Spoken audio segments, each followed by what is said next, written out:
Hi, welcome to SR media. పశ్చిమ గోదావరి జిల్లా ఆకువీడు మండలం దుంపగడప గ్రామంలో గత కొంతకాలంగా విష జ్వరాలు ప్రజలకు కంటి మీద కునుకు లేకుండా చేస్తున్నాయి.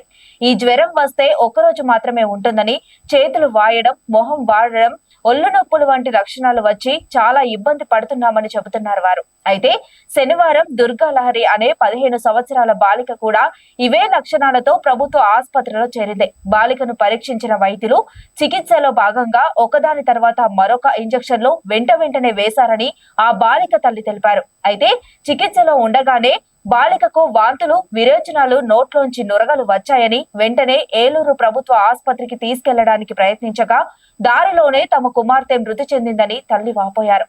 తన కూతురు మరణానికి ప్రభుత్వ వైద్యులు చేసిన ఇంజెక్షన్లే కారణమని తల్లి ఆరోపిస్తున్నారు. డాక్టర్లు సరైన వైద్యం అందించకపోవడం వల్లే తమ బిడ్డ చనిపోయిందని ఆమె వాపోయారు. ఏది ఏమైనా గత కొంతకాలంగా దుంపగడప గ్రామంలో ఇంటికి ఒకరు జ్వరంతో బాధపడుతున్నారని, వ్యాధి తీవ్రత గుర్తించకుండా ప్రభుత్వ వైద్యులు నిర్లక్ష్యం వహించడం వల్లే ప్రాణాలు పోతున్నాయని గ్రామస్తులు తెలుపుతున్నారు. దీనిపై అధికారులు చర్యలు తీసుకొని తమ గ్రామ ప్రజలను కాపాడాలని, సరైన వైద్య చికిత్సలు అందించాలని గ్రామస్తులు కోరుకుంటున్నారు.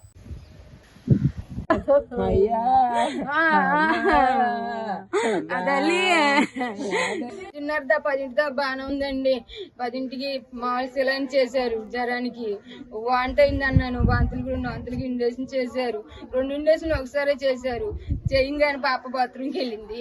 బాత్రూమ్కి వెళ్ళి పడుకున్నాక చిలాన్ని పెట్టారండి. అంతే ఇక మళ్ళీ కోమలోకి వెళ్ళిపోయాము. కాసేపటికి 1 గంటకి లేచి సోకలేకుండా నురకలకెక్కేసేసి గురకలు పెట్టేసింది. ఒకసారి పెద్ద వాంతి అయిపోయింది. వాంతి నాకు కంగారు పుట్టేసి పిల్ల సొంగలుగా వచ్చేస్తుందండి. సొంగలుగా అయితే భయం దాటగానికి అక్కడికి గురకలు తీసేస్తుంది. అమ్మ ఏంటని లేపకుండా గుడ్లు తీసేసిందండి.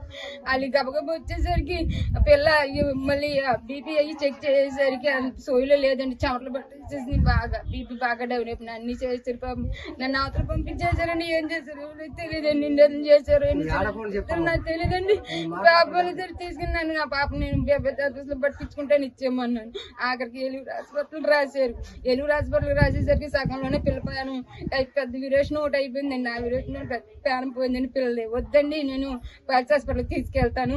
మరి వెనక తిప్పానంటే గబుక్కుని తిప్పేసరికి పాల్స్ హాస్పిటల్ తీసుకొచ్చే ప్రాణం పోయిందండి. డాక్టర్ గారు చూశారు. లేదు బతకలేదు, పిల్ల చచ్చిపోయింది.